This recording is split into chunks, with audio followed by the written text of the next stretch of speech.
जी हाँ छात्रों, तो फाइनली कक्षा 11वीं द्वितीय परीक्षा 2025-26 विषय भौतिक शास्त्र यानी फिजिक्स 3 जून का असली वाला क्वेश्चन पेपर लेकर आ चुके हैं। तो बच्चों, आप लोगों को बिल्कुल भी टेंशन नहीं लेना है।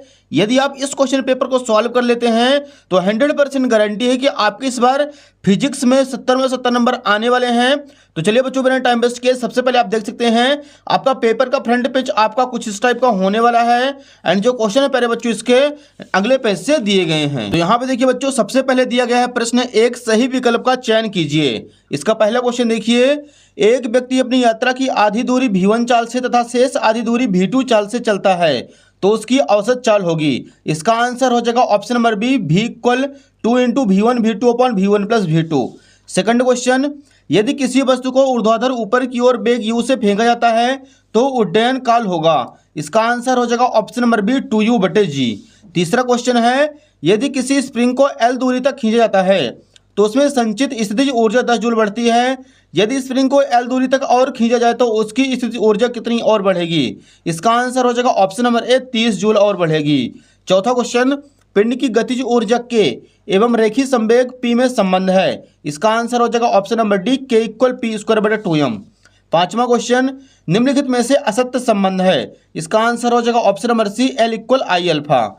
छठा क्वेश्चन है, पृथ्वी की सतह से पलायन वेग का मान पिंड के द्रव्यमान m पर किस प्रकार निर्भर करता है। इसका आंसर हो जाएगा option number A, v proportional m⁴। तो बच्चों, यहाँ पे जो क्वेश्चन नंबर फर्स्ट था अपना, वो भी अपना पूरा कंप्लीट हो चुका है। इसका आप लोग फटाफट स्क्रीनशॉट ले लीजिए। क्वेश्चन नंबर सेकंड के लिए बच्चों मूव करते हैं अगले पेज पर। तो यहाँ पे देखिए बच्चों, क्वेश्चन नंबर दूसरा है हमारे सामने, रिक्त स्थानों की पूर्ति कीजिए।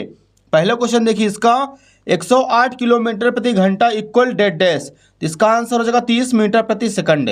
सेकंड क्वेश्चन है, सदिश वेक्टर ए बराबर 6i + 8j का मापांक 10 होगा। तीसरा क्वेश्चन है, बल का आवेग बराबर संवेग में परिवर्तन के बराबर होता है। चौथा प्रश्न है, किसी रोलर को खींचने की अपेक्षा ढकेलना कठिन होता है। पांचवा प्रश्न है, यदि किसी कार्नो इंजन को 100 डिग्री सेल्सियस एवं 0 डिग्री सेल्सियस के मध्य कार्य कराया जाता है तो उसकी दक्षता 26.8% होगी। और छठवां क्वेश्चन है, रुद्धोष्म प्रसार प्रक्रम में शीतलन होता है। तो बच्चों, यहाँ पे जो क्वेश्चन नंबर दूसरा था, रिक्त स्थानों की पूर्ति कीजिए, वो भी अपना पूरा कंप्लीट हो चुका है। एंड इसका भी आप लोग फटाफट स्क्रीनशॉट ले लीजिए। अगला प्रश्न देखिए बच्चों, प्रश्न 3 है, सही जोड़ी मिलाकर लिखिए। पहला क्वेश्चन, बोल्टजमैन नियतांक का मान। इसका आंसर होगा 1.38 × 10⁻³ जूल प्रति केल्विन। सेकंड क्वेश्चन है, स्टीफन नियतांक का मान 5.67 × 10⁻8 जूल प्रति सेकंड × मीटर² × केल्विन⁴। तीसरा क्वेश्चन है, गुरुत्वाकर्षण नियतांक का मान 6.67 × 10⁻11 न्यूटन मीटर² प्रति किलोग्राम²। चौथा है, पृथ्वी पर पलायन वेग 11.2 किलोमीटर प्रति सेकंड। पांचवा है, पृथ्वी के निकट कक्षीय वेग 7.9 किलोमीटर प्रति सेकंड। और छठवां है, 1 किलोग्राम प्रति मीटर × सेकंड। तो बच्चों, यहाँ पे जो क्वेश्चन नंबर तीसरा है, सही जोड़ी मिलाकर लिखिए, वो अपना पूरा कंप्लीट हो चुका है। इसका आप लोग स्क्रीनशॉट ले लीजिए। क्वेश्चन नंबर 4 के लिए चलते हैं बच्चों अगले पेज पर। यहाँ पे देखिए बच्चों, प्रश्न 4 है, एक वाक्य या फिर एक शब्द में उत्तर लिखिए। पहला क्वेश्चन देखिए इसका, सेकंड दोलक के आवर्तकाल का मान 2 सेकंड होता है। अगला सेकंड क्वेश्चन है, यदि पिंड स्प्रिंग से जुड़ा है तो उसके दोलन काल का सूत्र लिखिए। तो T = 2π√m/k होता है। तीसरा प्रश्न, किसी तरंग के लिए पथांतर एवं कलांतर में संबंध लिखिए। तो इसका आंसर हो जाएगा Δx = λ/2π × Δφ। चौथा क्वेश्चन, समान लंबाई की स्टील की मोटी छड़ एवं स्टील के पतले तार में किसकी प्रत्यास्थता अधिक होती है। इसका आंसर हो जाएगा दोनों पदार्थ की समान होगी। पांचवा क्वेश्चन, पदार्थ के क्षेत्रीय प्रसार गुणांक बीटा एवं आयतन प्रसार गुणांक गामा में संबंध लिखिए। इसका आंसर हो जाएगा गामा = 3/2 बीटा। तो बच्चों, यहाँ पे जो क्वेश्चन नंबर चौथा था, एक वाक्य में उत्तर लिखिए, वो भी अपना पूरा कंप्लीट हो चुका है। नेक्स्ट देखिए, प्रश्न 5 है, निम्नलिखित कथनों के लिए सत्य अथवा असत्य कथन लिखिए। फर्स्ट क्वेश्चन, वायु का प्रत्यास्थता गुणांक ज्ञात नहीं किया जा सकता है। इसका आंसर हो जाएगा सत्य। सेकंड क्वेश्चन है, पिंड का जड़त्व आघूर्ण एक सदिश राशि है। यह हो जाएगा असत्य। तीसरा है, द्रव्यमान केंद्र सदैव वस्तु के भीतर उपस्थित होता है। सत्य। चौथा है स्वतंत्रता पूर्वक गिरते हुए पिंड की गतिज ऊर्जा संरक्षित रहती है, सत्य। पांचवा है गति करते पिंड के लिए असंभव है कि उसकी चाल ना बदले किंतु वेग बदल जाए, इसका आंसर हो जाएगा सत्य। तो बच्चों यहाँ पे जो क्वेश्चन नंबर 5वां है वो भी कंप्लीट हो चुका है। फिर से आप लोग इसका आंसर देख लीजिए। पहला हो जाएगा सत्य, दूसरा असत्य, तीसरा असत्य, चौथा सत्य, पांचवा सत्य। तो इसका भी आप बच्चों आप लोग फटाफट स्क्रीनशॉट ले लीजिए। क्वेश्चन नंबर 5 हो जाता है यहाँ पे कंप्लीट। अगला देखिए बच्चों यहाँ पे अतिलघुत्तरीय क्वेश्चन शुरू हो रहे हैं। क्वेश्चन नंबर 6वां है ऊर्जा समविभाजन का नियम लिखिए। तो यहाँ पे लिखेंगे बच्चों उत्तर क्रमांक 6 ऊर्जा समविभाजन का नियम। तापीय सामयिक की स्थिति में किसी ऊष्मागतिक निकाय की कुल ऊर्जा उसकी समस्त स्वतंत्रता की कोटियों में समान रूप से विभाजित होती है और प्रत्येक स्वतंत्रता की कोटि में औसत ऊर्जा 1/2 kBT होती है। ये हो जाएगा बच्चों क्वेश्चन नंबर 6वां कंप्लीट। अगला देखिए बच्चों क्वेश्चन नंबर 7 है ऊष्मागतिकी का 16वां नियम लिखिए। तो यहाँ पे लिखेंगे उत्तर क्रमांक 7 ऊष्मागतिकी का 16वां नियम। इस नियम के अनुसार यदि दो निकाय किसी तीसरे निकाय के साथ पृथक पृथक तापीय साम्य है तो ये आपस में भी तापीय साम्य होते हैं। ये हो जाएगा बच्चों क्वेश्चन नंबर 7वां कंप्लीट। क्वेश्चन नंबर 8 के लिए चलते हैं बच्चों अगले पेज पर। यहाँ पे देखिए पहले बच्चों यहाँ पे हमारे सामने क्वेश्चन नंबर 8 है दरवाजों के हैंडल कब्जे से दूर होते हैं क्यों।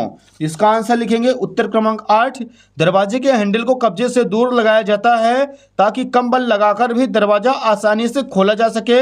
दरवाजे के हैंडल को कब्जे से दूर लगाने की वजह यह है कि इसमें बल आघूर्ण का मान बढ़ जाता है। ये हो जाएगा बच्चों क्वेश्चन नंबर 8वां कंप्लीट। नेक्स्ट देखिए प्रश्न 9 है न्यूमेरिकल क्वेश्चन। विराम में स्थित 10 किलोग्राम की वस्तु पर लगे बल की गणना कीजिए जो 2 सेकंड में उसका वेग 8 मीटर प्रति सेकंड बढ़ा दे। ये रहा बच्चों क्वेश्चन नंबर 9 में का आंसर। m बराबर 10 किलोग्राम, t बराबर 2 सेकंड, F बराबर ma लगाएंगे 10 × 4 10 चौको 40 न्यूटन। ये हो जाएगा बच्चों क्वेश्चन नंबर 9 कंप्लीट। अगला देखिए क्वेश्चन नंबर 10वां है सर्पी घर्षण एवं बेलन घर्षण में अंतर लिखिए। यहाँ पे लिखेंगे उत्तर क्रमांक 10 एक साइड सर्पी घर्षण दूसरे साइड बेलन घर्षण। पहला पॉइंट लिखना बच्चों आप लोगों को, जब एक वस्तु दूसरी वस्तु के ऊपर फिसलती है तो उनके संपर्क तलों के मध्य कार्य करने वाले घर्षण को सर्पी घर्षण कहते हैं। जब एक वस्तु दूसरी वस्तु के ऊपर लुढ़कती है या घूमती है तो उनके संपर्क तलों के मध्य कार्य करने वाले घर्षण को लोटनी घर्षण कहते हैं। दूसरा पॉइंट है सर्पी घर्षण का मान लोटनी घर्षण की तुलना में बहुत अधिक होता है, लोटनी घर्षण का मान सर्पी घर्षण की तुलना में बहुत ही कम होता है। तो ये हो जाएगा बच्चों क्वेश्चन नंबर 10वां कंप्लीट। इसका आप लोग फटाफट स्क्रीनशॉट ले लीजिए। अगला देखिए बच्चों क्वेश्चन नंबर 11 है, ये भी न्यूमेरिकल क्वेश्चन है बच्चों। एक वस्तु 78.4 मीटर ऊंचे शिखर से स्वतंत्रतापूर्वक गिर रही है, वस्तु द्वारा दूसरे सेकंड में चली गई दूरी ज्ञात कीजिए। ये रहा बच्चों उत्तर क्रमांक 11। यहाँ पे सबसे पहले आपको सूत्र लगा देना है तो राइट आंसर निकल के आएगा S2 - S1। 19.6 - 4.9 दोनों को माइनस करेंगे 14.7 मीटर आ जाएगा क्वेश्चन नंबर 11 का राइट आंसर। इसका आप लोग फटाक से स्क्रीनशॉट ले लीजिए। अगला प्रश्न देखिए 12 नंबर है सार्थक अंकों की संख्या बताइए। तो यहाँ पे बच्चों इसको सॉल्व करेंगे उत्तर क्रमांक 12। पहला 0.023 इसमें सार्थक अंकों की संख्या 2 और दूसरा 34.70 इसमें सार्थक अंकों की संख्या 4। ये हो जाएगा बच्चों यहाँ पे क्वेश्चन नंबर 12 भी कंप्लीट। इसका भी आप लोग फटाक से स्क्रीनशॉट ले लीजिए। अगला क्वेश्चन देखिए बच्चों क्वेश्चन नंबर 13 दिया गया है सिद्ध कीजिए शक्ति बराबर बल गुणे वेग अथवा नियत बल के लिए कार्य ऊर्जा प्रमेय लिखिए एवं सिद्ध कीजिए। 13 बच्चों उत्तर क्रमांक 13 का अथवा कार्य ऊर्जा प्रमेय वेरी मोस्ट इंपॉर्टेंट है। आप लोगों को अच्छे से इसका सॉल्यूशन याद कर लेना है। सबसे पहले इसका कथन, इसके बाद अचर बल के लिए बच्चों इसका पूरा व्यंजक सॉल्व करेंगे तो W बराबर 1/2 mv² माइनस 1/2 me उसका निकल के आएगा। W बराबर डेल्टा के अर्थात बल द्वारा किया गया कार्य बराबर वस्तु की गतिज ऊर्जा में परिवर्तन, यही कार्य ऊर्जा प्रमेय है। ये हो जाएगा बच्चों क्वेश्चन नंबर 13 का अथवा कंप्लीट। इसका आप लोग फटाक से स्क्रीनशॉट ले लीजिए। अगला देखिए बच्चों क्वेश्चन नंबर 14 है हमारे सामने केपलर के ग्रहों की गति के नियम लिखिए। तो बच्चों यहाँ पे केपलर के गति के नियम लिखने हैं। केपलर का पहला नियम, प्रत्येक ग्रह सूर्य के परितः दीर्घवृत्तीय कक्षों में परिक्रमा करते हैं और सूर्य इसकी एक नाभि पर होता है। केपलर का द्वितीय नियम, इस नियम अनुसार किसी ग्रह को सूर्य से जोड़ने वाली रेखा समान समांतराल में समान क्षेत्रफल तय करती है। तीसरा नियम, इस नियम अनुसार किसी ग्रह के परिक्रमण काल का वर्ग उसकी कक्षा के अर्घ दीर्घ अक्ष के घन के समानुपाती होती है। ये हो जाएगा बच्चों क्वेश्चन नंबर 14 कंप्लीट। अगला देखिए क्वेश्चन नंबर 15 है द्रव का पृष्ठ तनाव किन किन कारकों पर निर्भर करता है। तो यहाँ पे लिखेंगे उत्तर क्रमांक 15 द्रव का पृष्ठ तनाव निम्न कारकों पर निर्भर करता है। पहला, द्रव के ताप पर समानता ताप बढ़ाने पर द्रव का पृष्ठ तनाव घटता है क्योंकि ताप बढ़ाने पर संसंजक बल का मान कम हो जाता है। दूसरा, अशुद्धियों की विलेयता, यदि अशुद्धि कम विलेयशील है तो द्रव का पृष्ठ तनाव घट जाता है। तीसरा, संदूषण, यदि द्रव के पृष्ठ पर मिट्टी के कण, धूल के कण, चिकनाई युक्त पदार्थ जैसे ग्रीस तेल, पेट्रोल, डीजल आदि उपस्थित हो तो द्रव का पृष्ठ तनाव कम हो जाता है। ये हो जाएगा बच्चों क्वेश्चन नंबर 15 भी कंप्लीट। कंप्लीट। अगला देखिए 16 नंबर दिया गया, वेरी मोस्ट इंपॉर्टेंट है, अनुप्रस्थ तरंग और अनुदैर्ध्य तरंग में अंतर लिखिए। तो यहाँ पे एक साइड लिख देना अनुप्रस्थ तरंग, दूसरे साइड अनुदैर्ध्य तरंग। पहला पॉइंट, इन तरंगों में माध्यम के कण तरंग संचरण की दिशा के लंबवत कंपन करते हैं। इन तरंगों में माध्यम के कण तरंग संचरण की दिशा में कंपन करते हैं। दूसरा, इन तरंगों में सुरंग तथा गर्त बनते हैं। इन तरंगों में संपीड़न तथा विरलन बनते हैं। तीसरा पॉइंट, इन तरंगों को ध्रुवित किया जा सकता है, इन तरंगों को ध्रुवित नहीं किया जा सकता है। ये हो जाएगा बच्चों क्वेश्चन नंबर 16 कंप्लीट। इसका भी आप लोग फटाक से स्क्रीनशॉट ले लीजिए। अगला देखिए बच्चों क्वेश्चन नंबर 17 दिया गया, वान डेर वाल समीकरण हमें सिद्ध करना है। आप लोग इसका अथवा कर लीजिएगा, अथवा बहुत मोस्ट इंपॉर्टेंट है बच्चों। श्यानता बल, श्यान बल के लिए व्यंजक स्थापित कीजिए। ये रहा बच्चों उत्तर क्रमांक 17 अपने कंप्लीट। इसका आप लोग फटाफट स्क्रीनशॉट ले लीजिए। इसका राइट आंसर निकल के आ गया यहाँ पे F बराबर 6 पाई ईटा आर भी, यही स्टोक का नियम है। क्वेश्चन नंबर 18 देखिए, सिद्ध कीजिए कि पिंड को पृथ्वी तल से कोण थीटा बनाते हुए प्रक्षेप का पथ पर्वलाकार होता है। ये रहा बच्चों क्वेश्चन नंबर 18 कंप्लीट। इसका भी आप लोग फटाफट स्क्रीनशॉट ले लीजिए। इसका राइट आंसर निकल के बाई बराबर x tan theta minus 1/2 gx square बटे u square cos square theta. Next देखिए क्वेश्चन नंबर 19 है, किसी बर्तन में भरे तप्त भोजन का ताप 2 मिनट में 94 डिग्री सेल्सियस से 86 डिग्री सेल्सियस हो जाता है और 71 डिग्री से 69 डिग्री सेल्सियस तापमान होने में कितना टाइम लगेगा।